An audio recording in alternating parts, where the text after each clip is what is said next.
নমস্কার বন্ধুরা, ম্যাজেস্টিক সেকরে আরেকবার সবাইকে স্বাগত। তো আজকের টপিক হচ্ছে যে আজকে আপনারা দেখতে পাচ্ছেন যে আমরা একটা প্ল্যান্টেশন করতে যাচ্ছি। পিঙ্ক কাঁঠালের যে ভ্যারাইটিসটা আছে এটা আমরা একটা জমিতে লাগাতে যাচ্ছি, তো সেই বিষয়ে আজকে কথা বলবো। তো পিঙ্ক কাঁঠাল বলে ব্যাপার নয়, আজকে আমরা কাঁঠালের টপিকে যাবই না। তার আগে আমরা যেখানে যাব সেটা হচ্ছে যে কোনো আর্চার্ড করতে গেলে আমাদের সারি মেথডে যেটা আমরা লাগাই 10x10 বা 10x12 যেটায় লাগাই প্ল্যান্টেশন, তো সেখানে সুতো ধরে কাজটা করতে গেলে অনেক সময় কি হয় যে লাইন বেঁকে যায় বা এই ধরনের কিছু হয়, বা উপর থেকে ঠিক স্কোয়ার শেপে আসে না, কারণ জমির মাপ তো স্কোয়ার না।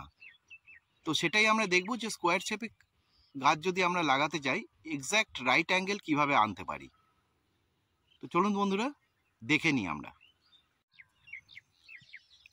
এই যে জমির প্লটটা দেখছেন এটা হচ্ছে 4 কাঠা জমি একটা। তো 4 কাঠা জমি দেখতেই পাচ্ছেন যে চারপাশটা কিন্তু আমার কাছে রাইট অ্যাঙ্গেল নেই, মানে একদম চার চৌকো নেই বা স্কোয়ার নেই। তো এই জায়গাটা থেকে আমাকে রাইট অ্যাঙ্গেলে জায়গাটা চার চৌকো স্কোয়ার বার করতে হবে। তো প্রসেস হচ্ছে আমি ডিসকাস করছি, আপনারা সাথে থাকুন। প্রথমেই আমরা এক্ষেত্রে কি করেছি, একটা কম্পাসে দেখে একটা 0 পয়েন্ট আমরা করেছি, যেটা আমাদের ফার্স্ট খুঁটি আসছে। ঠিক আছে, এবার এই খুঁটিটা থেকে এই খুঁটিটাকে আমরা নিয়েছি 30 ফুটসে। এই মেথডটাকে বলে 3-4-5 মেথড। তো আমি জাস্ট 10 দিয়ে গুণ করে দিয়েছি, আমি 30-এ নিয়েছি এই খুঁটিটা, যেটা দেখতে পাচ্ছেন 30 ফুটে নিয়েছি। সিমিলারলি এদিককার যে এই খুঁটিটা দেখছেন, এই খুঁটির থেকে এদিককার খুঁটির যে ডিফারেন্স, এখানে খুঁটিটা একবার লাগাতো যেখানে লাগানো ছিল, ফেলে দিচ্ছিস কেন? এই খুঁটিটার ডিস্টেন্স হচ্ছে 4কে মাল্টিপ্লাইড করে দিয়েছি, 40 ফিটের একটা ডিস্টেন্স আছে এটা।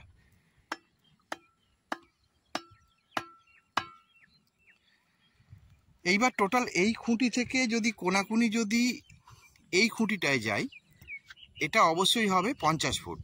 So this is the method of 3-4-5। তো এটা যখন আমার একদিকে 30 ফুট, একদিকে 40 ফুট, আর এদিক থেকে যখন 50 ফুট হবে, তখন আমরা কমপ্লিট একটা রাইট অ্যাঙ্গেল আর স্কোয়ার পেয়ে যাব। স্কোয়ার শেপে আপনার জমিটা টোটাল তৈরি হবে। যখনই আপনি এদিক থেকে 30 ফুট আর এই দিক থেকে যখন 40 ফুট করতে যাবেন, তখন দেখবেন যে এখানের যে 50 ফুটের যে রেফারেন্সটা আছে, মানে এই খুঁটিটা, এই 50 ফুটের রেফারেন্সটা কম বেশি হতে থাকবে। তো এক্ষেত্রে এই জায়গাটাকে, এই কৌণিক দূরত্বটাকে যদি আমরা ঠিকমতো মেপে নিতে পারি, তাহলে আমাদের জমি একদম স্কোয়ার মাপে আমরা গাছ বসাতে পারবো।